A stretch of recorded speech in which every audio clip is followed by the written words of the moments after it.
हैं। Bureau of Indian standard यानी BIS ने इलाज को लेकर स्टैंडर्ड फॉर्मेट पेश किया है। इसका मकसद स्वास्थ्य सेवाओं को बेहतर और पारदर्शी बनाना है। बीआईएस की इस पहल के जरिए अब सभी अस्पतालों के बिल को बराबर करने की योजना है, यानी देश के सभी अस्पतालों, नर्सिंग होम और क्लिनिकों को एक तय मानक के आधार पर ही बिल जारी करने होंगे। पूरी खबर बताने के लिए हमारे साथ जुड़ रहे हैं जी मीडिया संवाददाता अमरीश पांडे। अमरीश, बताएं, मतलब ये जहां तक मैं समझ पा रहा हूं, क्या यही खबर है कि अब जो बिल अस्पतालों में दिया जाएगा उसमें एक एक मेडिसिन, एक एक खर्च का ब्यौरा होगा? क्योंकि अभी क्या कई बार ये होता है कि मिसलेनियस खर्च आपको जोड़ दिए जाते हैं, कई बार डिटेलिंग नहीं होती है। आप बताइए, क्या ये वही है? जी बिल्कुल सही कहा मृत्युंजय आपने कि जिस तरीके से हमने देखा अस्पतालों के अलग अलग बिल के फॉर्मेट होते थे, तो बहुत सारे खर्चे वो मिसलेनियस खर्चों में या फिर बहुत सारी चीज़ों को वो बिल में नहीं मेंशन करते थे। उसके पीछे वजह ये बताते थे कि इसका खर्चा ज़्यादा नहीं है या इसको मेडिकल रिम्बर्समेंट या क्लेम में नहीं लिया जा सकता, इसलिए हम आपको ये बता नहीं सकते। एक लमसम आपको मेडिकल बिल या फिर दवाइयों का जो बिल है वो लमसम में थमा देते थे।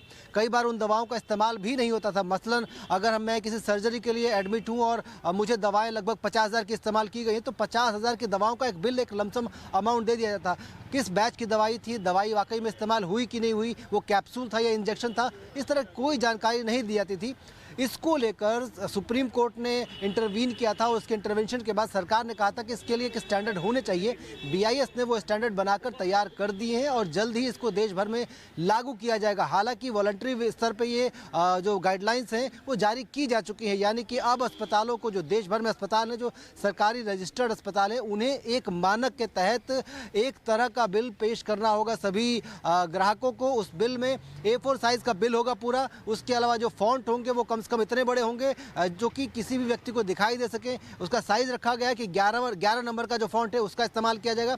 इसके अलावा दवाइयों का नाम, उनका बैच नंबर, उनका प्राइस, ये सब कुछ लिखा जाएगा। साथ साथ किस तरह की अन्य चीज़ें का जो खर्चा है वो क्या क्या हुआ है वो सब भी लिखना होगा। और अगर किसी अंदरूनी खर्च का, जिसको कि कंपनी जाहिर नहीं करना चाहती, अस्पताल जाहिर नहीं कर रहा है, अगर वैसा कोई खर्चा है तो उसको भी मिसलेनियस के मद में आगे डिटेल में लिखना होगा आखिर वो मिसलेनियस खर्चा है क्या। तो कुल मिलाकर एक बड़ी पारदर्शिता लाने की कोशिश है अस्पतालों के बिल में। जी बिल्कुल। और जब बिल ऐसे में आप जब बिल देखेंगे तो आपको पूरा खर्च समझ में आएगा, पाई का हिसाब आपको मिलेगा और वहां पर अगर आपको कोई आपत्ति होगी तो वो आपत्ति आप रेज कर सकते हैं। बहुत शुक्रिया अमरीश आपका।